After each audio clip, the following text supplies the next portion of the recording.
it's going to stick in people's minds. And then when they come talk to me about the episode, they're like, yeah, Blake said some stuff, but you were like clickety clack. And I'm a real fan of the train ideas. Well, welcome back to this episode of Hang On with Nick and Blake. Now that's a good idea. Finally, we get to the heart of it.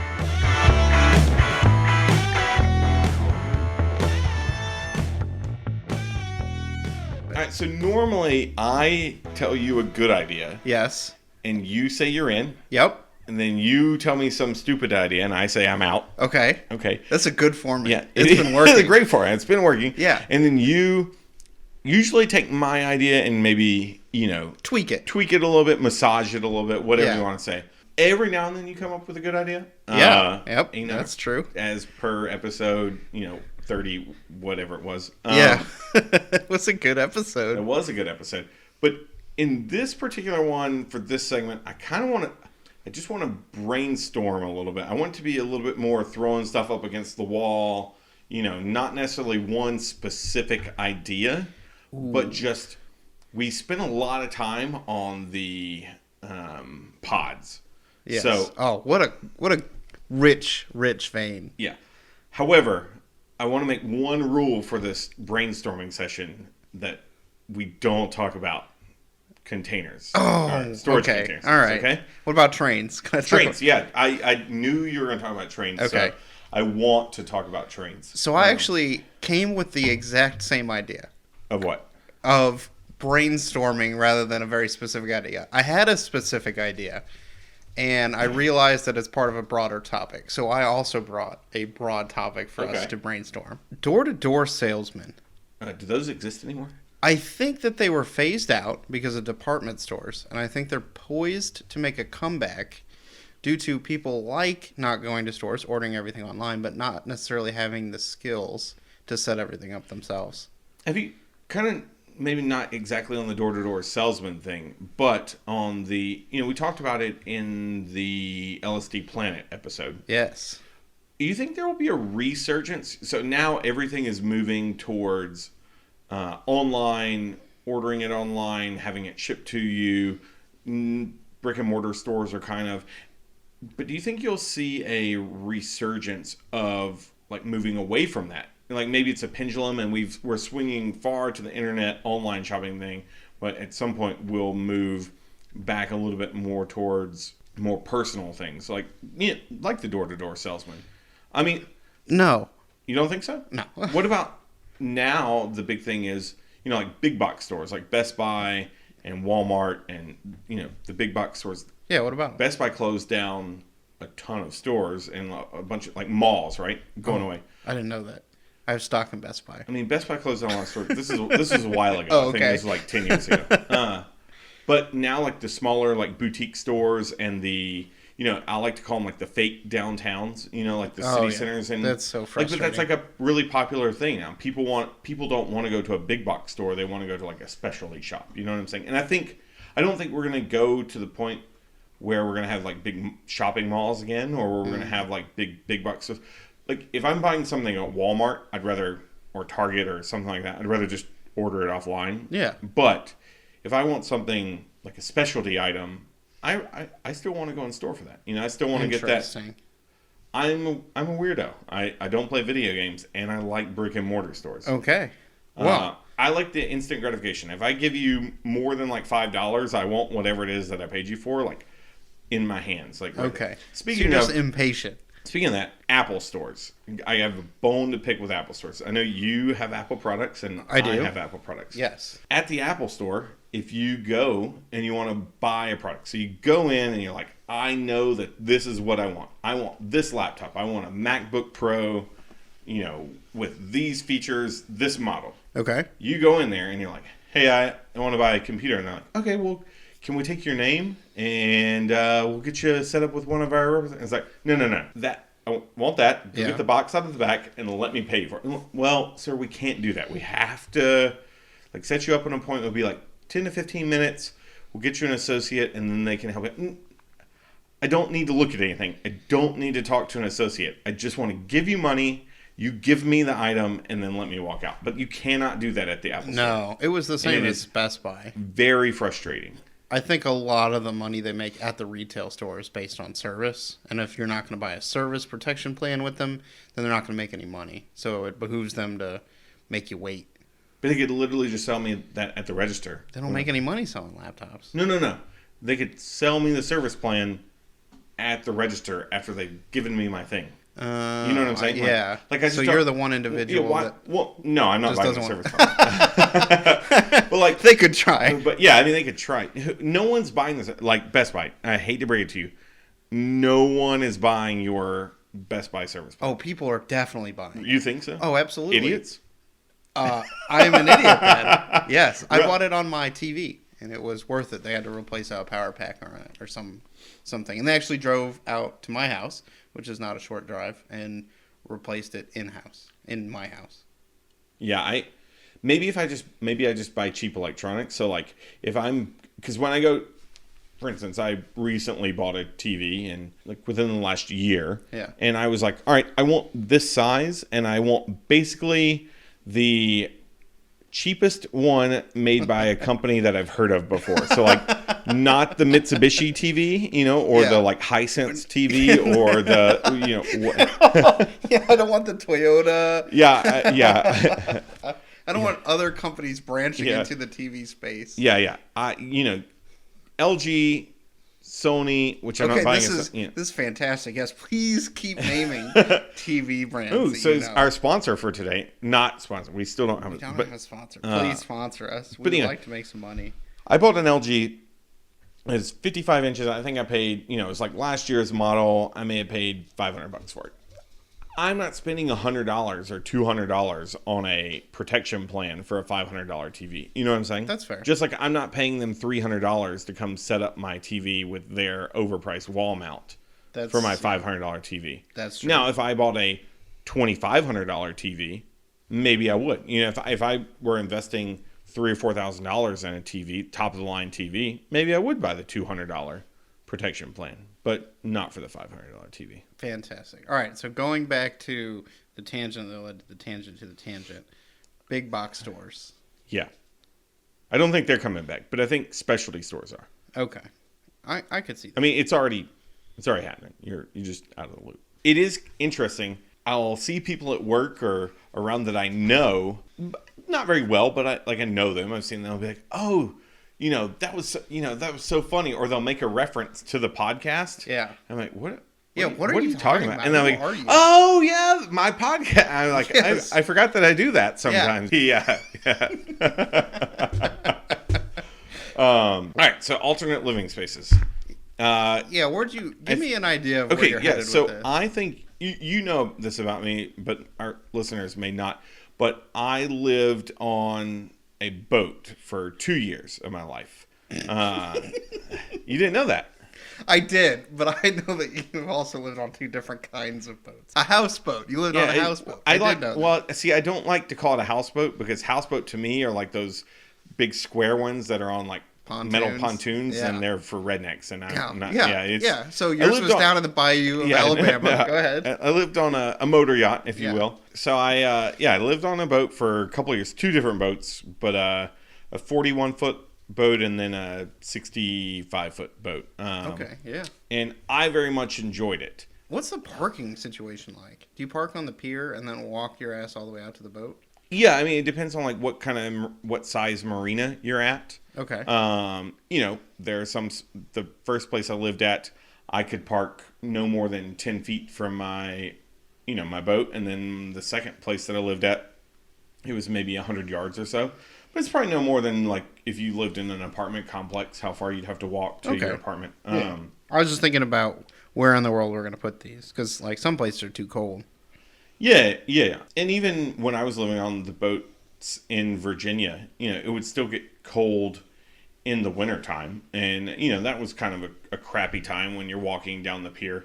Do you plug these in or is it like gas? They're off?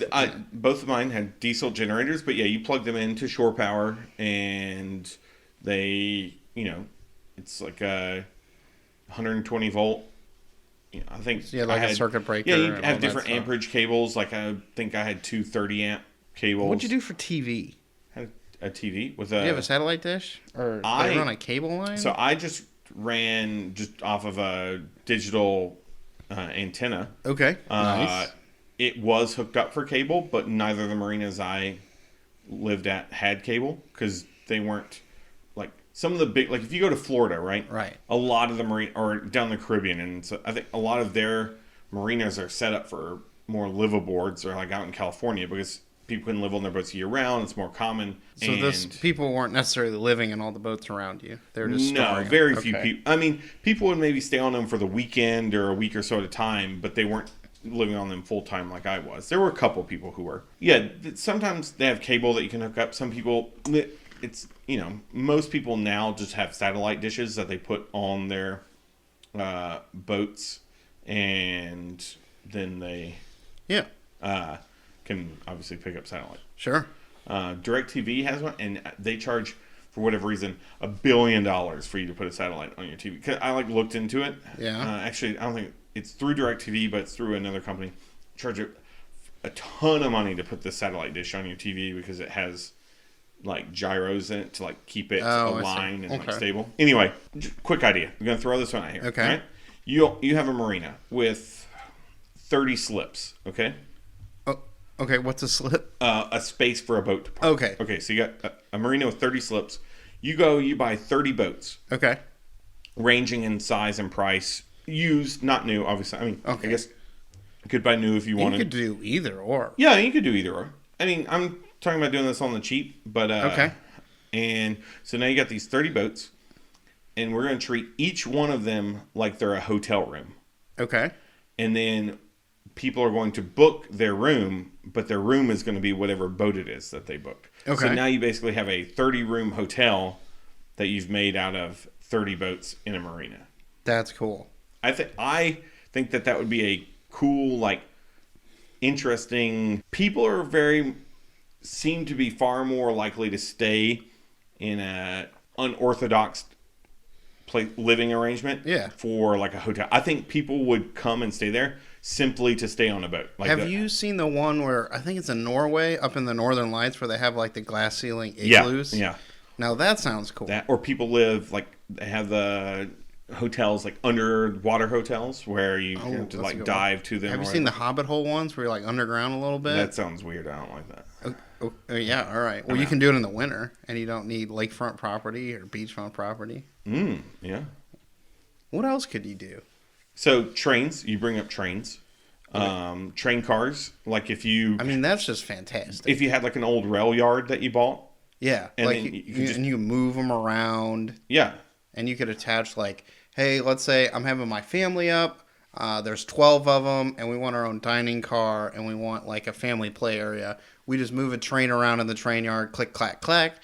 You get all 6 of your train cars lined up that you ordered, and hey, maybe we'll take you on a tour of whatever local rails support. And I mean, even with the boat thing, I'm thinking that they stay in that location, kind of tied up. You're not taking them out, but they are boats. So you could easily maybe charge extra or have like people standing by who the people renting the boats wanted to go out on the water for the day. And you could have a captain who would take them out on the water for some extra charge. My follow-up question then is, why would you pay for all the boating stuff? So you're saying like, let's park a bunch of RVs in a parking lot and use them as hotel rooms, but you don't actually need the motor or anything else that makes an RV an RV. You're essentially like, why not build a trailer? Why not just put rooms that float on? Because I said we can't talk about storage containers. That's why. Well, it's a room. Well, yeah. So you get the pontoon, you knock off the stuff that makes it boaty. In Seattle, except for the floating. In Seattle, they have these little floating communities where basically people have taken... Oh, okay. Sorry. I imagined a sky ship where in some fantasy world where all the sailing kites are all just linked up together. No. So now I'm thinking we need to bring back blimps. Okay. I think have you ever been on a blimp? No. You talk about aircraft a lot. I feel like if there was a new Heisenberg, Hindenburg. Hindenburg. Yep. If there was a new Hindenburg, but with helium instead of hydrogen, would you get on it? Oh yeah, for sure. Yeah, right. Yeah. That's a no-brainer. Now, would you live on it? No, but I might take a cruise. Like instead of taking a cruise, I might take a skyship cruise. Airship cruise. Totally. Is it a skyship or an airship? Well, it's an airship, but I mean, you could call it whatever if you're making it. So what's a warship? If it floats in the sky, is it still a warship? Well, is it going to war? Yes. Then yeah, sure. This changes a lot. No, if there were a blimp that had rooms on it and went transatlantic or cross country or like through Europe and stopped at different locations, I would totally stay on that. I think a lot of people would. I think the problem with that is just the infrastructure of, like landing and like storing and like Empire State Building. Sorry, the entire state building. Entire state building. No, but like where do you park that thing when you're not using That's it? what it was for, right? Blimps? The entire state building? Yeah. Yeah, I don't think so. But look it up on Google. That's not what it was. Soda bet. No. Yep.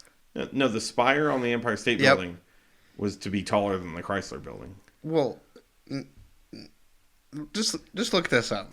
I get what you're saying on the boat things, and maybe only some of the boats can go out, but that could be a thing that you could pay for. It's kind of my point. Like you could, if you wanted to have boats that had motors and could go do boat things, then you could. Why wouldn't you just invest in a small cruise ship? Ooh, man. I was going to go there, but you went there first. Yeah. One of my earliest business ideas, and when I say early, I mean I've had this for probably 15 years. Okay. Is it the cruise? No, but if you were to go online, you can find older but still very nice cruise ships. All right, so if I own a cruise company, right, it's just like anything else. I'm going to buy new cruise ships that are more efficient, can carry more people, and I'm going to spend the money to have that because every percentage of efficiency that I can get, the more money I make, and it's like worth buying the new cruise ship in the long run. Okay. So you can buy very nice, completely remodeled, ready to go cruise ships with 200 to 300 rooms on them for, let's say, $200 million, roughly. Okay. And what are you going to do with it? Park it in a major city as a hotel. This is already done. There's an old cruise ship, the Queen Mary. I think it's the Queen Mary. 99% sure it's Queen Mary. In California. Yes. That's a floating hotel. Yep. Next to the dock. How much would it cost to build a 200-room hotel in Manhattan? More than $200 million.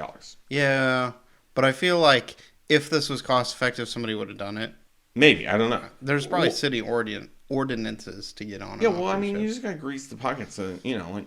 That's true. But also, I think people don't, and that's kind of the whole idea of the spitballing the alternative living spaces, is I think that people inherently, when they hear about living or staying on something that's not a house or an apartment or in a building, for some reason they're automatically, their brain wants to say no, for the most part. Most people. Well, I mean, that dates back quite a while, right? The American Dream, white picket fence, and a color TV.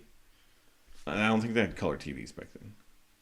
Color TVs are relatively You gotta Google what I say before you say it's wrong. I am fairly certain that I am correct here. Yeah, I don't know. You're right. Maybe it would be, because obviously you'd have to build a pier or a dock that could hold this boat. There's more expense in probably maintaining the boat, this cruise ship, than a building. Right. Maybe you could make more money by just actually doing cruises with the cruise ship versus doing the hotel thing. But, I mean, someone is doing it. It's not like it's never been done. Like the Queen Mary is a cruise ship that has been turned into a floating hotel in California. Where I think this would be a really good idea is if some industry blew up in an area and they couldn't support the number of workers that needed to be there. And if you could predict that or quickly respond by bringing a cruise ship there, I think you could make a lot of money that way. Ooh, so it'd be like a mobile hotel. So if you were to think of my train idea, hey, they're, South Dakota, Nothing there. No one's from South Dakota. The 4 residents can't build enough hotels for like 800 workers to move in and start mining the oil, right? Mm-hmm. So boom, there's probably trains in South Dakota because trains are everywhere. You just roll on up, boom. There's all your hotel rooms right there. Clickety-clack. You like saying clickety-clack. I think it's going to stick in people's minds. And then when they come talk to me about the episode, they're like, yeah, Blake said some stuff, but you were like clickety-clack. And I'm a real fan of the train ideas. Okay. I just... Ooh, and my idea... When are you going to need a pop-up 300-room hotel? Every time a hurricane hits, they need places to stay, right? Okay, yeah, so I was thinking, for natural disasters... Natural disasters, especially since but it's usually hurricanes. Are you going to be... A cruise ship showing up. Are you going to be paying or charging the people to stay there? I feel like that's kind of... No, you charge the government. Okay, right? So the government's paying. Yeah, you're like a private responder to accidents. I'm in for that. I've often thought about this completely random. Yeah. I think if I won the lottery... Yeah. I would... you remember that show DuckTales? Yeah. Woohoo. Yeah. Not necessarily that, because they were more like crime fighters, right? But I think I would, if I just got really rich, I won the lottery, like $500 million or whatever. Yeah. I really think I would just not crime fighting, but I would literally just have a business where my business was to, like, when there was a natural disaster in a world, just show up with my large boat and planes and like help out. Not because I like want to be this really like philanthropic person or like, but it's just like, it sounds fun, you know, like exciting. Like I want to go where the action's at, you know what I'm saying? Like if shit's going down, I want to be there. I want to help out, you know what I'm saying? Like, no, that's a good point. Like save the world. Yeah, Team America basically. Only Team Carol. Like, yeah. Just rolling up. Yeah, I do like the Team idea Carol World EMS. It's not World Police. If you had a cruise ship, it's a different dog, but we still have the same issue. Okay. So cruise ship rolling up. So we have, let's say you have a fleet. Let's say you got 3 old cruise ships, right? They work, they're diesel, they're inefficient, but they can make water. And you roll up in an area like, let's say Katrina, right? You don't have the infrastructure for docks, but they got those little schooners. You can go out and bring people back. Yeah. You have some nurses and doctors on board. And you can make fresh water out of the ocean, right? You have a distilling plant. That sounds exactly like what they needed down there. But yeah, you could just be the private. It's like a once or twice a year kind of use thing. Yeah, but I don't know how much money you get to charge the government for that. I still feel like you would need to be able to use it. I feel like you're a government contractor at that point. You know, like the states. Ooh. What if you? Okay, so you know how there's like the shows and stuff. What if you got with a popular band or a popular show? You know, like Celine Dion or Cher was in like Vegas, right? Or like Cirque du Soleil. Okay. And you had them exclusive. Very topical and timely. What? No, it's fine. That new Celine Dion album that just dropped last week. I mean, she did have a show. I mean, recently, like the last few years and it was like an exclusive thing. Like the only way you could see Celine Dion, which I don't know who's going to see, but the only way you could see Celine Dion was to go to this place in Vegas, this hotel or whatever in Vegas, and go see Celine Dion. So like, if you had an exclusive, you know, you found a band that was popular. I mean, you said it right there. We get Celine Dion, we make a mock Titanic, and then we just roll up, bonk, bonk, and we save the day. Clickety clack. No, it's not the train idea. She does Titanic. No, but so you get a band. What's a famous train movie? Murder on the Orient Express. No, it's good, but no one knows anybody in that movie. You can't name anybody. Snowpiercer. Okay. Your damn movie, Snowpiercer. GoldenEye, kind of.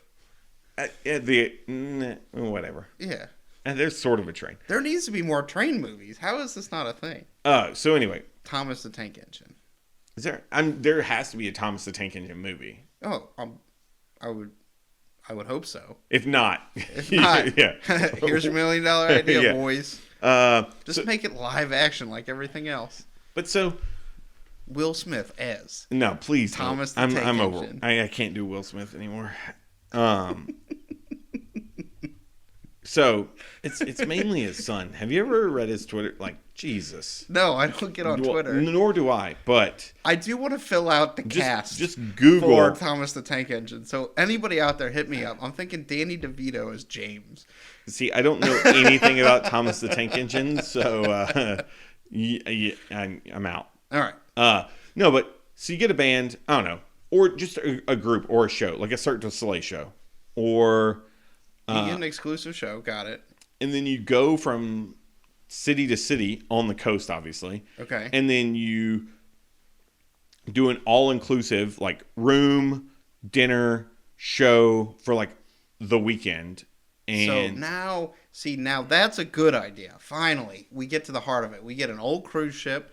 We sell out the rooms, and there's just like a huge metal concert, huge rock concert. And all you do is you just stay on it for a few days. Yeah. Oh, and you're not really going anywhere in it necessarily. Yeah, no, it just goes down the coast. So it's going to stop in Boston for the weekend, and then and maybe it doesn't even have to be one band, but like you do like actually, don't know why I haven't thought about this.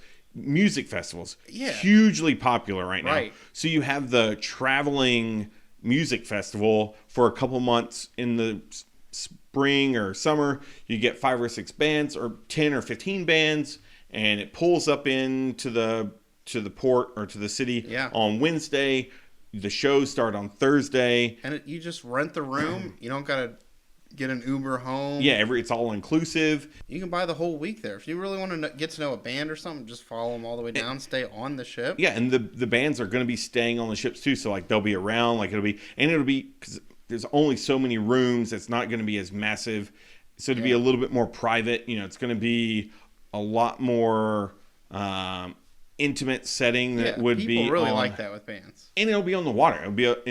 You're gonna be stopping in beautiful locations. I think that's actually a genius idea. Yeah, sell it as like a traveling show for whatever it is that you're gonna do. Yeah, like if you dress it up for Christmas and the Trans-Siberian Orchestra. Ooh, that's a great one. The only way to see them is to go down the boat. And they're going to play a show. There's a couple other Christmas bands there. Spend the night. Like fall, Halloween time frame, you could do like a spooky one. Yeah, spooky, a haunted, like a haunted cruise ship kind of thing. I don't know. I don't know if people want to stay on the same place that there's like the haunted cruise ship. Some people love Halloween, and they're all about maybe so. Or like even sometimes like a murder mystery. You know what I'm saying? Like or some event that's on the ship. You pull in. It's there for 3 or 4 days. Maybe a week, and then it moves on to the next one, and then you're selling out the rooms. I think that would be pretty cool. I also like that you can transition this straight to rail, and you just have train cars that deploy into stages, and you just pull up alongside train stations for the night, and the band just has their cars, right? Yeah, I really didn't see how this transition in the train thing. You have an exclusive deal with a band. I really think you just want to say clickety clack again. Clickety clack. Damn it. Nailed it. Hang on. Thank you for listening to our show. To participate, send your comments or business ideas to thehangonpodcast@gmail.com. Keep us motivated by subscribing to us on YouTube and iTunes. And tell a friend. This is the Hang On Podcast. It was an honor. See you next week.